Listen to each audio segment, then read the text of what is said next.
Hello guys! Welcome back to my channel. For today's video, i-share ko sa inyo kung magkano nga ba yung nagastos ko paggawa ng hagdan namin.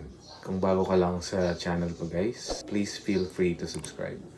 Naisipan kong i-upload tong video na to para masagot yung mga nag-comment, nagtanong kung magkano nga ba yung nagastos ko lahat-lahat. Kasi mahirap naman na isa-isahin kong sagutin yung mga tanong guys. So, naisipan kong gumawa na lang ng video. So, bala yung cost estimate guys, yung mga materials lang na ginamit ko. Kasi nga, DIY ko lang yung paggawa ng hagdan namin. Yung mga presyo na nakikita nyo guys, ay base dun sa time na bumili ako. So, maaaring magbago ito. Start tayo sa metal faring. 2 piraso yung nagamit ko.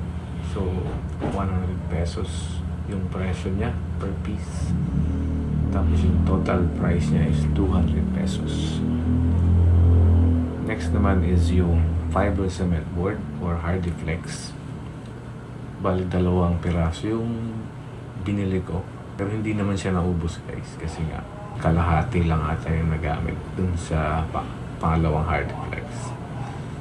Tapos yung price niya per piece is 250 pesos. Tapos yung total niya is 700 pesos. Bali yung blind rivets, gumamit ako ng 2 sizes. Yung 1/8 by 1/2 saka 532 by 1/2. Kaya 2 kasi nga yung 1/8 ginamit ko siya doon sa pagkabit ng metal faring sa framing. Yung 532 naman ginamit ko siya pagkabit sa dingding kasi sa semento medyo mas malaki ang ginamit ko.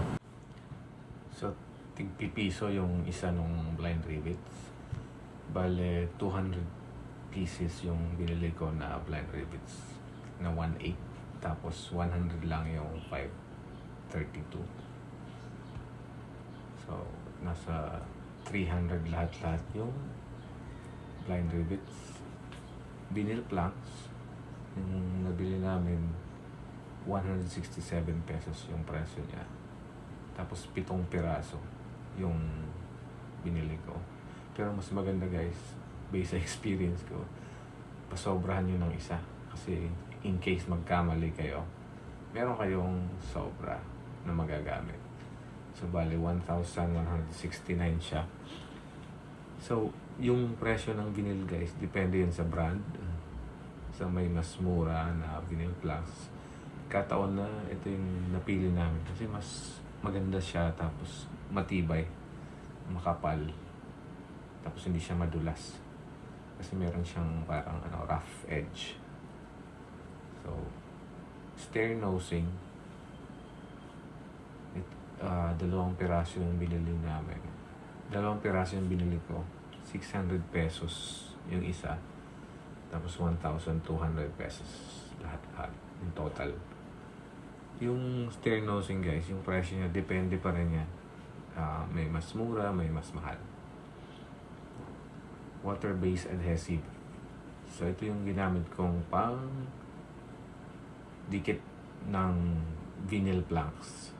So 300 pesos yung price niya. Parang 1 litro lang ata yun eh. Hindi ko maalala pero 1 liter. Tapos, di naman siya naubos actually. No more nail. So, ito yung ginamit kong pangkabit ng stair nosing. So, yung nabili ko yung tube type, 250 pesos. Tapos, yung pintura, latex or latex white, 1/2 gallon lang, 160 pesos. Tapos, yung liha, 180 grit yung binili ko, 30 pesos isa lang. Yung total amount niya guys is 4,309. Ito yung total breakdown niya. So pwede nyo screenshotan, i-post nyo para may idea kayo.